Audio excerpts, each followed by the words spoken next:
biggest global superstars. Gentlemen, this is a very special moment. All right. Yeah. Good on you.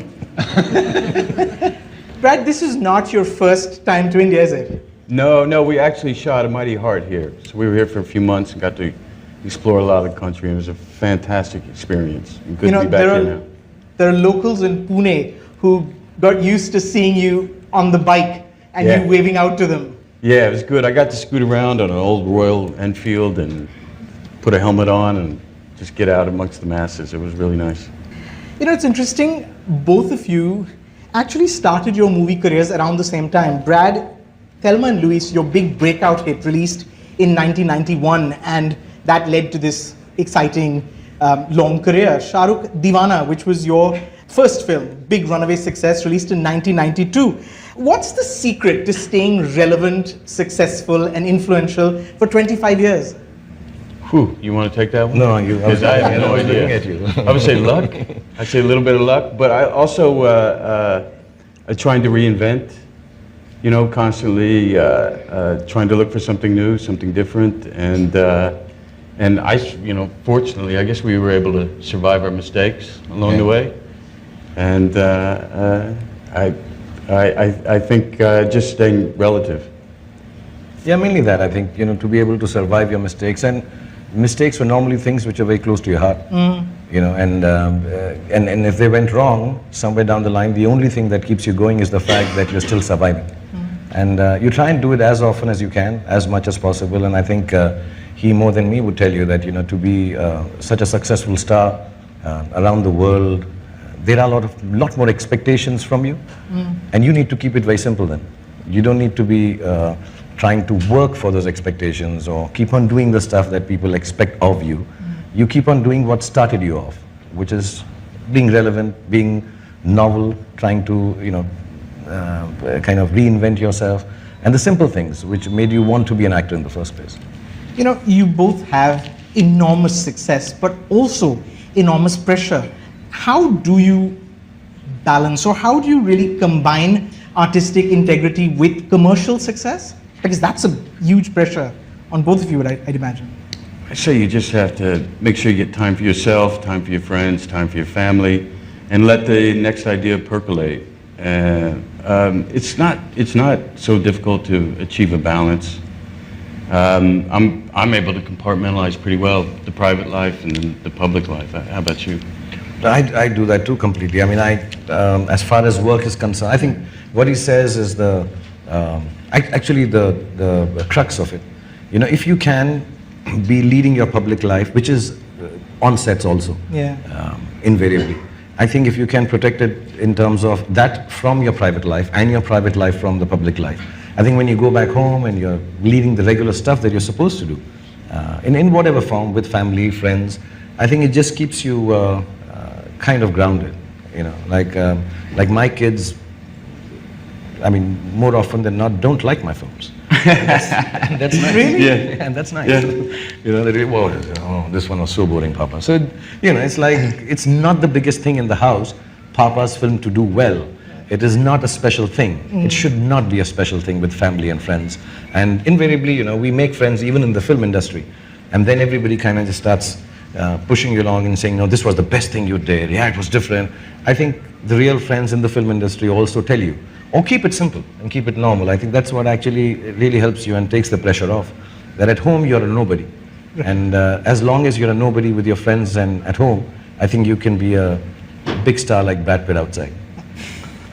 You know, I would imagine that it's not just me. Everyone in this room, I would imagine, wants to know, how do you pick the films that you do? How do you decide what you want to do next as an actor?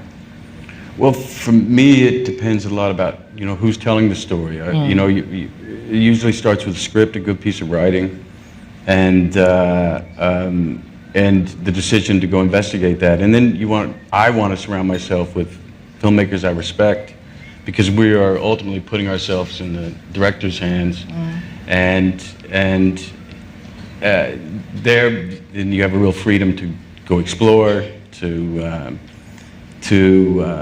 go out as far as you can go, and you know you're in really good hands. So, and at the end of the day, after, I don't know about you, but after doing it so long, I want to do it with friends and people I like, and that seems to be more important, the people I surround myself with, than anything else.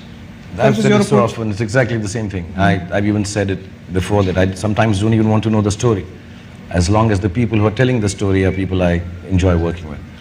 As a matter of fact, because now in India there's so many new filmmakers, I don't know them. I haven't gotten to know them personally. And it's not just doing it for a friend, but I try to spend a couple of years with them before I start the project. Sure. You know, just to be comfortable. I think, after 20, 25 years of work, what matters to you most is the people who are making the film for you, and the people that you're trusting with whatever little bit of talent you have. And you say, okay, this is in your hands, now try and make me look the best you can, and I will completely trust you. And you can only do it with people that you're, kind of easy with, or friends, like you said. I've done that for the last 15 years. I've really never really worked out of what a lot of people call the comfort zone. But it's not the comfort zone. Or maybe you require that comfort to be able to tell a better story. Good to have talented friends, right? Yeah, that's important. Sure. How long is a shoot on a Bollywood film?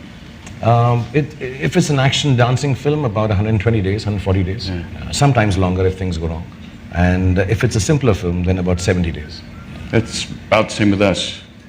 And we don't have dancing. Right. Yeah. I would never make it in Bollywood because I can't dance. No. I can't. I can't. We'll make you dance in Bollywood. Really? Yeah. We make everyone dance in Bollywood. I think it'd be the first film and the last. Do your roles seep into your life? Do they change you? Do they stay with you, or do you discard them? I guess they kind of feed each other. Your individual life and what you're investigating in a film, it has to in some way. But I quickly discard them and move on to the next. So move on to the next project. I use a term which I describe a lot of film work, and I call it demotional. I'm extremely emotional when I'm doing it, and then I'm completely detached once it's over. I need to just move on to. I can't stick on to something. And I've been asked many times, playing this character role, has it changed your life? No, it hasn't.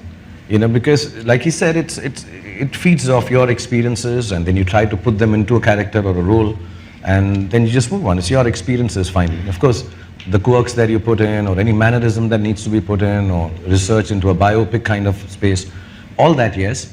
Those I think are, just technicalities as an actor that you learn and work and prep for. But beyond that, no. I do one, and I take a 2-hour-long bath on the Friday the movie releases. Try it, it works.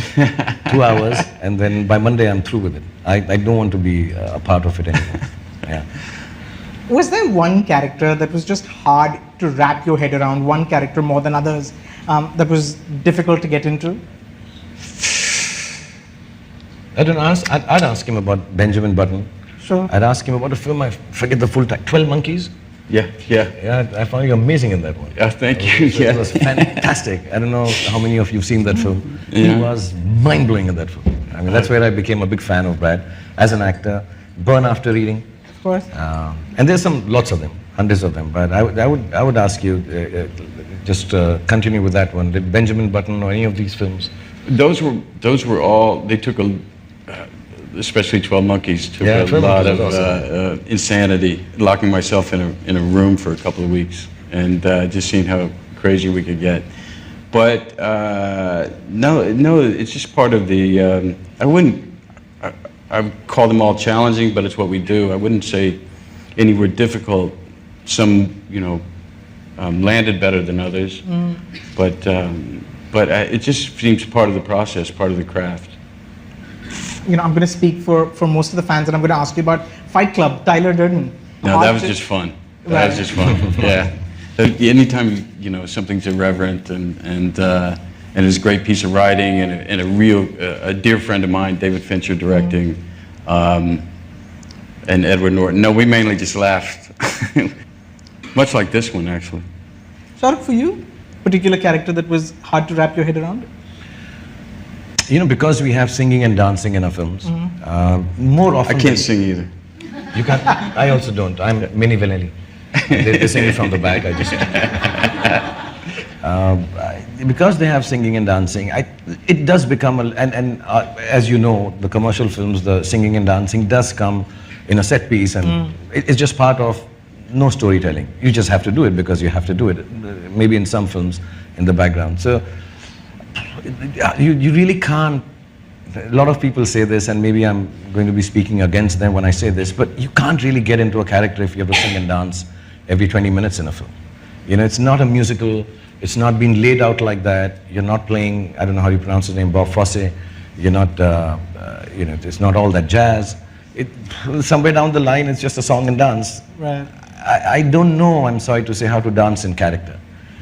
You know, how would a X-person dance in this? We always do our regular dancing. So it becomes difficult mainly when I'm playing a more realistic role. Like, say, my name is Khan. But then again, those are the technicalities. It's not something that you can't do. It's challenging, maybe. You spend some time, prep it as well as you can, and hope it lands well, like you said. But no, I can never say it as an actor that, oh, this was so difficult, it took the life out of me. No, I don't think there's been a role like that. All of them are nice. I find the ones which are regular roles, those more difficult to play. Right. You know, especially in the Indian commercial scenario that you're just a regular guy and playing it. You know, if they have crutches and stuff, then it's easier to play, I think. How long do you have to rehearse for a dance number, a set piece? You know, I started off, there was a movie many years ago when I started, about in 94, 95, I released a film called Bazigar. And that was the first time they had a dancing number for me, like a set piece with a lot of dancers. And I went for rehearsals. I went for 4 days of rehearsals, and day and night. I used to go 2 in the afternoon, finish at 4 a.m. in the morning. And I thought I'll kill it. And because the song that I'd done before, I was miserable at on the sets. It was pathetic.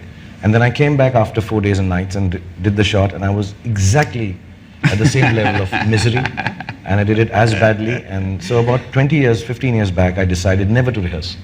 Really? Because I can't get better.